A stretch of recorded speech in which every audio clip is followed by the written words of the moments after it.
The number of unique subscriptions for streaming services is estimated to be somewhere between 1.5 and 1.7 billion worldwide. Out of that, approximately 1.3 million account for subscription video on-demand services like Netflix, Apple TV+, Disney+, Amazon Prime, and many others. The content we consume and how we consume it is constantly evolving.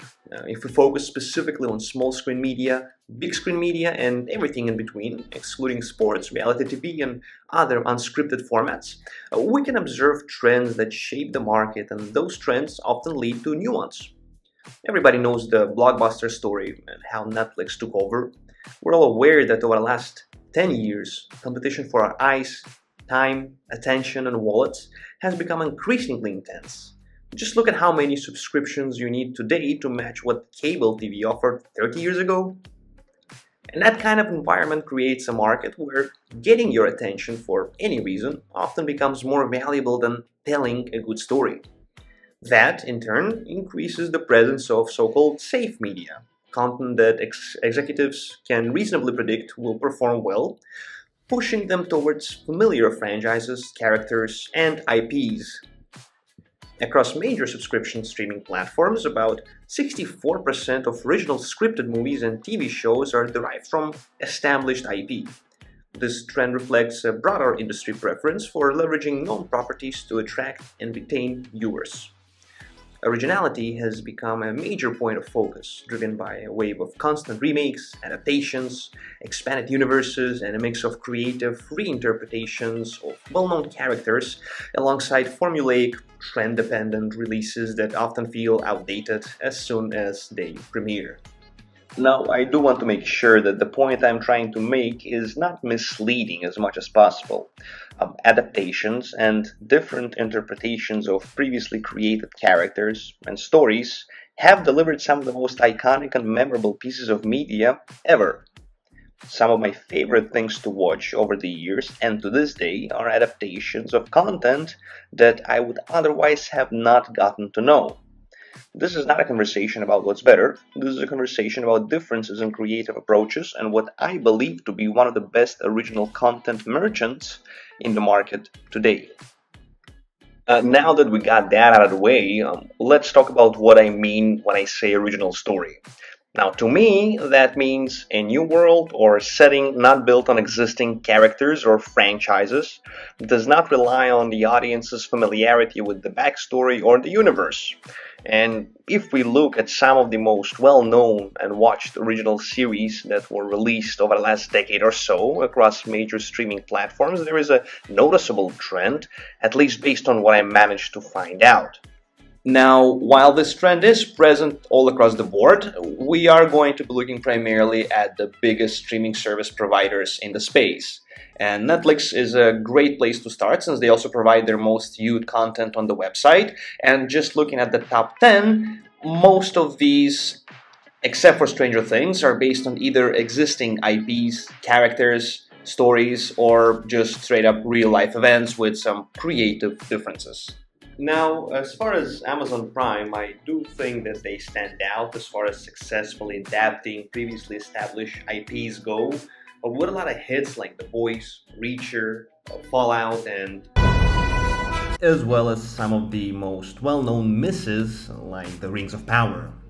And while they do have original ideas like Upload, it's safe to say that they are more in the business of bringing something known to life, be it a comic or the Old Testament. And we can keep going down the list, but you get the point. The complaints that we have as an audience towards lackluster and underwhelming creative decisions that seem to have become the norm across the board is not new, and there isn't much I can add here that wasn't already discussed countless times before. With that in mind, there is a streaming service that I believe to be standing out as far as originality and execution go, and that is Apple TV+, which I just call Apple TV. This is not an effort to shill you an Apple TV Plus subscription, but I am making an argument that their catalog is worth checking out if you are on the market for original content. I had no idea that Apple had a streaming platform until about a couple of years ago when I saw a pop-up offering a free trial, which you can also get, and that is kind of how I got introduced to it. Apple started initial discussions for Apple TV or a live TV streaming bundle in 2015 and officially announced Apple TV Plus in March of 2019, launching it globally in November of the same year and amassing approximately 45 million subscribers as of 2025. With that out of the way, let's just get into it. Let me tell you what I liked, why I liked it, and why I think you might like it too. And the first title that I got to watch on Apple TV Plus is a show called Hijack, which at the time was an open-shot 7-episode run. It has been extended for another season since then, which I'm not sure how they're going to go about it, since how many hijackings can a guy be in, but the story pretty much follows a guy that gets on a plane from Dubai to London, and the plane gets hijacked, and we get to see what happens on the plane and outside of it, with all of it being tied up into a neat story that, out of the 3 times that I watched, all were binges without interruptions or any conversations, which I think, as far as a feedback on storytelling, is quite impressive. And this is an original story, even though planes got hijacked in the past and many movies were made about it. But my point is, it is an original story, original characters, a lot of interesting twists, and a lot of interesting elements that definitely make it worth your while, and I think generally is just a good addition to the thriller and psychological drama genre. Going from a story that mainly happens on a plane to one with very little plane time in it, as well as shifting to a different genre, we have Ted Lasso, which you likely heard about, as it is one of the biggest shows produced by Apple TV Plus, and it is so for a good reason. The way Ted Lasso came to be a show is quite interesting. Initially, it was kind of a riff or a joke or a bit by Sudeikis and Brendan Hunt, who you might recognize as the hitchhiker from Community that loves both Jesus and marijuana. Now, eventually, Ted Lasso became kind of a character for NBC sports commercials, later on being pitched as a show that was rejected by a few studios before being picked by Apple TV Plus in 2017, 18, 19, somewhere in that range. The show eventually aired on August 2020, running for 3 seasons and winning Emmys, as well as being extended for another 4th season. Not only do we get a heartfelt combination of comedy and drama, but the show also explores mental health in a unique way, as we get to see multiple characters go through transformational arcs and changing and growing as the story progresses. There are 3 seasons, and as I've previously pointed out, it was renewed for another season, which, again, I don't know how that looks since it works great as an open-shot story that it is now, but I don't see why they can bring it back and do well, considering that sports seasons are an excellent vehicle to tell a story in a situational workplace comedy format. As we did before, let's shift genres, atmosphere, as well as IMDb scores, and talk about WeCrashed, one of the 2 adaptations that I'll be talking about. As one can deduce, it follows the story of the meteoric rise and fall of WeWork, from the perspective of Adam and Rebecca Newman, portrayed by Jared Leto and Anne Hathaway, who both do convincing jobs portraying unlikable personalities, with Leto being particularly creepy. Now, this ain't Casablanca, but both the story and the performances make this miniseries a delight to follow, as you don't necessarily have anyone to root for as much as you get to witness a metaphorical bus crash of colossal proportions. The other adaptation that I watched and liked a lot is Presumed Innocent, which is based on a book, and there was also a movie made based on the same book. We follow the story of Rusty Savage, portrayed by Jake Gyllenhaal, and as described in IMDb, it is inspired by Scott Turo's beloved courtroom thriller. Presumed Innocent is the story of a horrific murder that upends the Chicago prosecuting attorney's office when one of its own is suspected of the crime. If you are a fan of crime and suspense, you will likely enjoy this.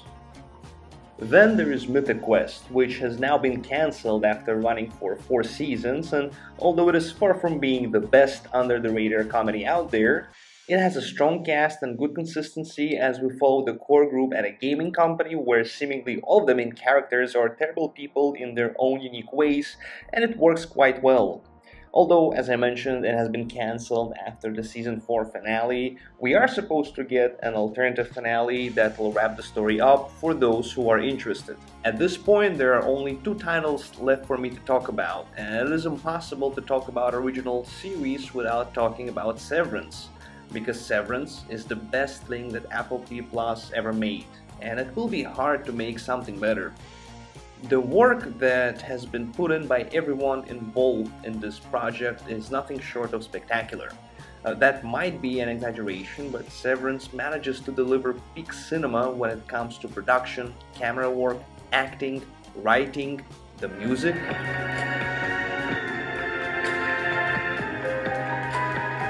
The marketing decision-making is also worth mentioning.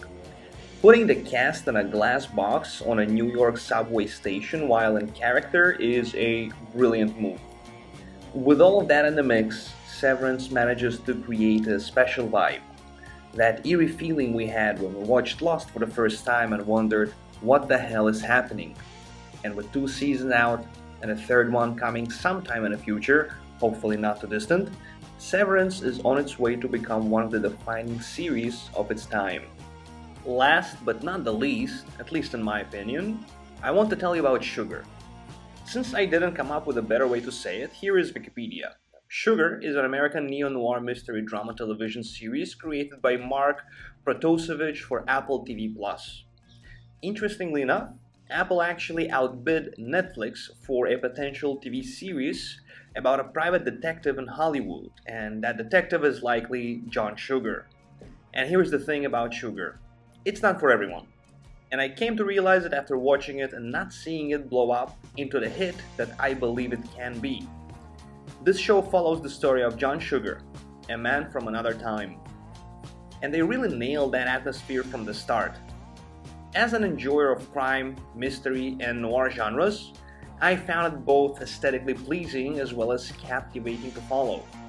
We have a pretty star-packed cast with familiar faces, Hollywood as many remember it and not as it is today, and a storytelling style that matches that atmosphere beautifully.